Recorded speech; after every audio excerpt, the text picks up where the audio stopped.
Muslim extremists are accused of waging a campaign of ethnic cleansing against Christians in Nigeria. One America's McCabe has more from Washington. National security expert Frank Gaffney told One American News that all over the world, people are targeted because they choose to follow Jesus Christ. But right now in Nigeria, it has become a slaughter. Nigeria is in the midst of an incipient civil war in which both indigenous forces, some from far removed, who have in common what I call Sharia supremacism, are engaged in a ethno-religious cleansing of Nigeria. Gaffney said the ethno-religious attacks on Christians had many layers. One is geography, with the country's heavily Muslim northern states officially governed by Sharia law. It is also in the north where terrorist groups where Boko Haram and West African ISIS operate freely. Then there is also the local anti-Christian militia called Fulani. Roughly half of Nigeria's 200 million people are Christian, but they are clustered in the center of the country and along the Atlantic coastline.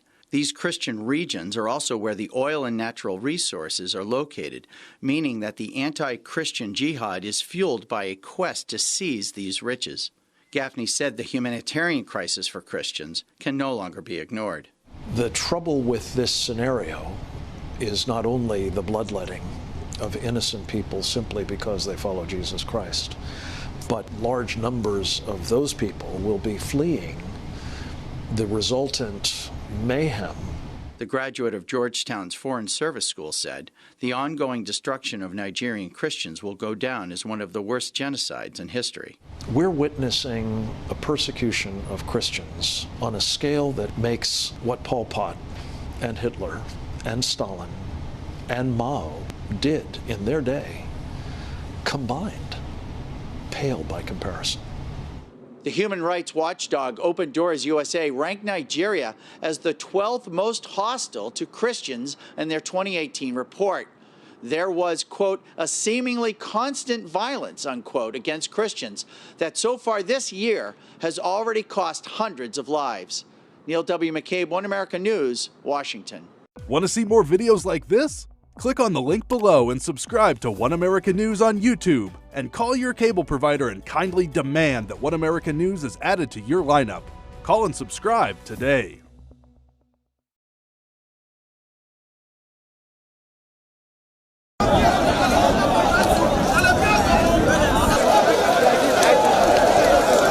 Angry youths from Ofunwegbe community barricaded the two lanes of the Benin-Lagos Expressway by Okada Junction after allegedly killing a suspected herdsman in a reprisal attack. Bodies of the woman and that of the suspected herdsman who died during a reprisal attack were placed on the road. The situation completely crippled traffic on the road as travelers were stranded for several hours. It was gathered that travelers' vehicles were destroyed before the security in the area was beefed up. It took the intervention of joint security personnel comprising the army, police and the NSCDC to disperse the protesters with tear gas after an attempt to pacify the protesters failed.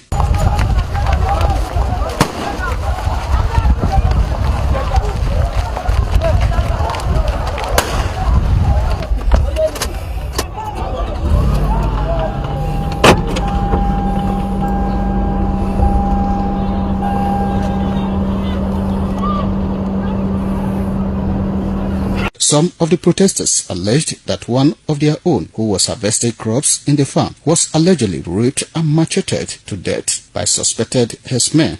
Fulani herdsmen killed one woman inside the farm. They were furious and brought the woman down to the junction to barricade the expressway. So this is the problem. This has been on ground. If I'm not mistaken, this for up to about 2 months now, thereabout. This is about the 6th or 7th person attacking here in this neighborhood. People who move inside bush, then they started the fight. They say they rape her for inside farm. They can't kill and they use last year bossing here. They cut one of his leg. Let them come inside the town and stay with people. They didn't say they should come and stay with people. But when they stay inside that bush, it becomes a high place for them to commit havoc. They should leave that push. We don't want them to push. Let them come to town. Let us do together. Though the police public relations officer, Edo State Command DSP Chidi Unwambuzo, could not be reached for comment on the incident, sources close to his office said the police have commenced investigation into the incident. Wellington Hakodeja reporting.